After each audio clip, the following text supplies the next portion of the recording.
Vui này hen kan lom hle he cái video lu xem tur he zo inspiration Mizorama thil tha tia mi te puisa pekol thin le mi te chanpui thin kha ngai sang tu ka kami video be chanin tu na hian video closing be do na ka subscriber te hian tu na hian lo som kalai chu apum na chung ten in lo thin an tia chu ka wat lo sin trim don ni thil pek ro pui tak chu kan pe thei don lo a nge ka pek thei di chu lo en don nia video hi full lo en ro le please không ai like le subscribe lo pe hal la kan va kan sin don trim ni với này hen so desperation lam changin ka thian pa lo som kalai hi kan lo kom do na thian pa tu nghe min mà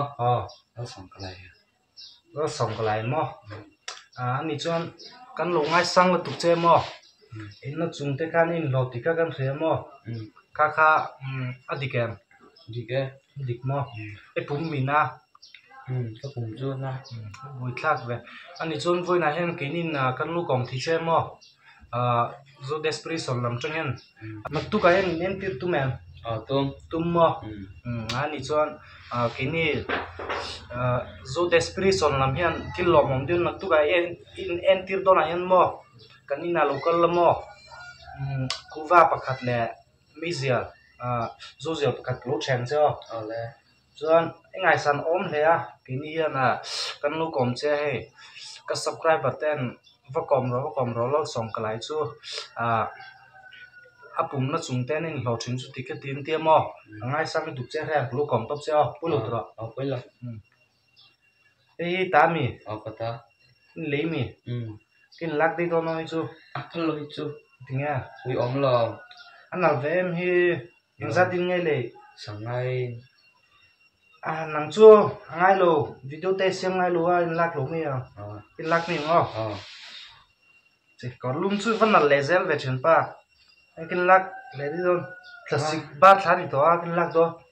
ấy chú classic nào hát về ngay lâu classic nào ngay lâu tụi mình en lúc trên nang chu video post xem này nè tụi mình en lúc xe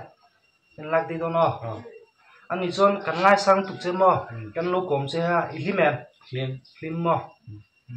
lòm ông khóc mẹ anh đi chọn đi tăng ảnh com lezel te tum lắm mo cái lòm nó tụt thì các lúc hiểu chưa chọn hey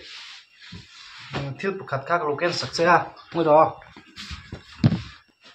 nó thiếu bậc khác local success hey thì thấy cái này chung nha ai vin en tiêu to nào mò hey don nha cả vâng ạ ole chọn emergency chu vẫn là lezel về